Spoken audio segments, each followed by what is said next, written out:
Short hand से जुड़ी सभी प्रकार की वीडियोस पाने के लिए सब्सक्राइब करिए आपके अपने चैनल शॉर्ट हैंड गुरुजी को। हेलो दोस्तों, नमस्कार। स्वागत है आप सभी का हमारे चैनल शॉर्ट हैंड गुरुजी पर। आज का जो डिक्टेशन है वो युग निर्माण का डिक्टेशन है। आप लोग को पता ही है कि ये डिक्टेशन युग निर्माण का बहुत महत्वपूर्ण होता है। आज का डिक्टेशन लिखने के बाद अगर आप इसकी PDF चाहते हैं तो हमारे टेलीग्राम के ग्रुप में आपको मिल जाएगी। और हाँ, अगर आप लाइव डिक्टेशन वगैरह भी चाहते हैं तो हमारे टेलीग्राम के ग्रुप में आ सकते हैं, वहाँ पर लाइव डिक्टेशन भी कराया जाता है। कल पूरे 1 घंटे तक सभी लोगों ने डिक्टेशन बोला। उम्मीद है आप सभी लोग को पसंद भी आया होगा। तो चलिए आज स्टार्ट करते हैं आज का डिक्टेशन। So ready, start. मनुष्य की स्थिति अन्य प्राणियों से सर्वथा भिन्न है। वह समाज में रहता है, उसकी एक सभ्यता है। सुसंस्कृत आचरण की उससे अपेक्षा की जाती है। साथ ही उसे इतना ज्ञान संपन्न भी होना चाहिए कि दुनिया जिस तेजी के साथ आगे बढ़ती जा रही है उसके साथ कदम से कदम मिलाकर चल सके। यह योग्यता तभी विकसित होती है जब व्यक्तित्व और ज्ञान संपदा की दृष्टि से वह स्वयं कुछ उपार्जित करे। इस योग्य बनने के लिए उसे विरासत में कुछ संस्कार और जानकारी भी प्राप्त हो। इस आवश्यकता की पूर्ति के लिए ही प्राचीन काल से शिक्षा की व्यवस्था की जाती रही है। इस व्यवस्था का स्वरूप भले ही बदलता रहा हो, पर वह प्रचलन में हमेशा अनिवार्य रूप से रही है। इसकी आवश्यकता और शाश्वत उपयोगिता के संबंध में एक मनीषी का कथन है, शिक्षा जीवन का शाश्वत मूल्य है। मानवीय चेतना जिन 2 प्रकार के मूल्यों की परिधि में पल्लवित होती है उनमें कुछ शाश्वत होते हैं और कुछ परिवर्तनशील। शिक्षा को जीवन का शाश्वत मूल्य कहा जा सकता है क्योंकि कोई भी अज्ञानी अथवा अशिक्षित व्यक्ति अपने जीवन को विकासशील नहीं बना सकता। ज्ञान की अनिवार्यता हर युग में रही है, इसीलिए शिक्षा को हर युग में मूल्य एवं महत्व प्राप्त होता रहा है।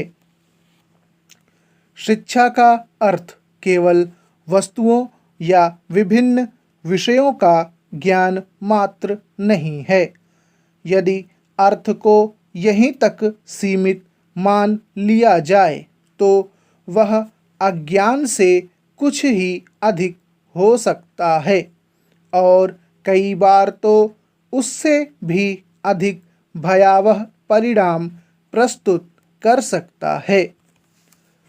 ज्ञान की अथवा शिक्षा की सार्थकता वस्तुओं के ज्ञान के साथ साथ अनुपयोगी और उपयोगी का विश्लेषण करने तथा उनमें से अनुपयोगी को त्यागने एवं उपयोगी को ग्रहण करने की दृष्टि का विकास भी होना चाहिए। तभी शिक्षा अपने संपूर्ण अर्थ को प्राप्त होती है। ज्ञान और आचरण में सामंजस्य उत्पन्न होने पर ही कोई व्यक्ति वास्तव में ज्ञानी, पंडित तथा शिक्षित कहा जा सकता है। ज्ञान और आचरण में सामंजस्य क्या है? व्यक्तित्व का समग्र विकास।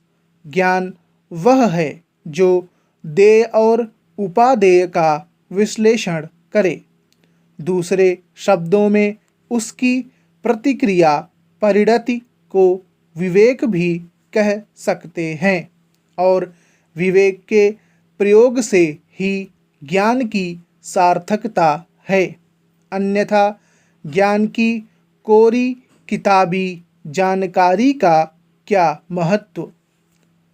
ज्ञान और आचरण में, बोध और विवेक में जो सामंजस्य प्रस्तुत कर सके उसे ही सही अर्थों में शिक्षा या विद्या कहा जा सकता है। जब यह सामंजस्य स्थापित नहीं हो पाता तो शिक्षा अधूरी ही कही जाएगी और व्यक्तित्व भी अविकसित या एकांगी विकसित रह जाएगा। जब भी कभी या जिस किसी के भी साथ शिक्षा का इस सत्य से संबंध टूट जाता है तो विद्यार्थी प्रवंचनाओं का शिकार होता है। वह अपने जीवन लक्ष्य से विचलित हो जाता है। आज के संदर्भ में देखें तो शिक्षा पद्धति इसी तरह की प्रवंचनाओं से पूर्ण है। छात्रों के सामने परीक्षा पास करने और डिग्री हासिल करने के अलावा कोई दूसरा लक्ष्य नहीं रहता। फलतः वह अपनी सभी प्रवृत्तियों का केंद्र परीक्षा पास करना बना लेता है और जब यही एकमात्र लक्ष्य रह जाता है तो व्यक्तित्व अन्य पहलुओं पर स्वाभाविक ही विशेष ध्यान नहीं जाता, या यूँ भी कह सकते हैं कि अन्य पक्ष गौड़ हो जाते हैं। इस स्थिति में जीवन विकास की आधारशिला नैतिक मूल्यों के प्रति निष्ठा की जड़ें हिल जाना स्वाभाविक है। सर्वग्राही अनैतिकता के मूल्य में यदि शिक्षण पद्धति का यह दोष देखा जाए तो कोई अनुचित न होगा, और जब सारे समाज के लगभग सभी वर्ग नैतिक मूल्यों की अवहेलना कर अनैतिकता का वातावरण विनिर्मित कर रहे हों तो छात्रों में नैतिक मूल्यों के प्रति निष्ठा पर दोहरी चोट पड़ती है। एक तो शिक्षा पद्धति ही नैतिक आदर्शों के प्रति कोई आस्था नहीं जगाती, उन्हें नैतिक संस्कार नहीं देती। दूसरे समाज का वातावरण भी वैसा कोई प्रभाव उत्पन्न करने में सक्षम ना हो तो व्यक्तित्व की आधारशिला कहाँ से रखी जाएगी।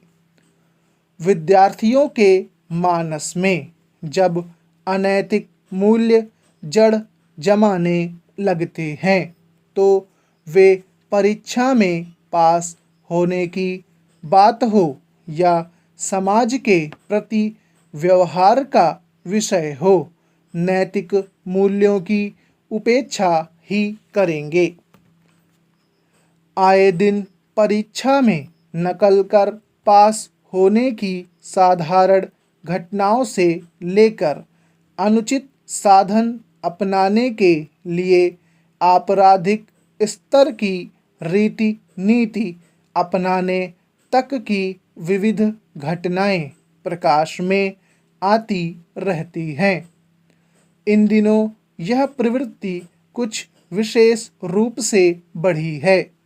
नकल करके पास होने की प्रवृत्ति को साधारण सा दोष या अपराध कहकर उसकी थोड़ी बहुत आलोचना करने के बाद चुप हो जाया जाता है। प्रश्न नकल करने या कराने का नहीं है, प्रश्न यह है कि यह साधारण सा दोष किस प्रवृत्ति का सूचक है। इस प्रवृत्ति को अनैतिकता की चिनगारी ही कहा जाना चाहिए। चिनगारी चाहे कितनी ही छोटी क्यों न हो, समय पाकर वह भीषण अग्निकांड रचकर रहती है और यही हो भी रहा है। यदि इसका उपचार न किया गया तो अनैतिकता की प्रवृत्ति आए दिन छात्रों द्वारा तोड़फोड़ तथा हिंसक घटनाओं के रूप में अपनी विभीषिका का परिचय देती रहेगी। स्टॉप। तो दोस्तों ये आज का डिक्टेशन था। अगर डिक्टेशन आपको अच्छा लगा हो तो प्लीज़ लाइक ज़रूर करिएगा और कमेंट में बताइएगा कि डिक्टेशन आपका हुआ कैसे है, आपका छूटा कितना है और आपने लिखा कितना है। तो मिलते हैं फिर नेक्स्ट वीडियो में, तब तक के लिए गुड बाय।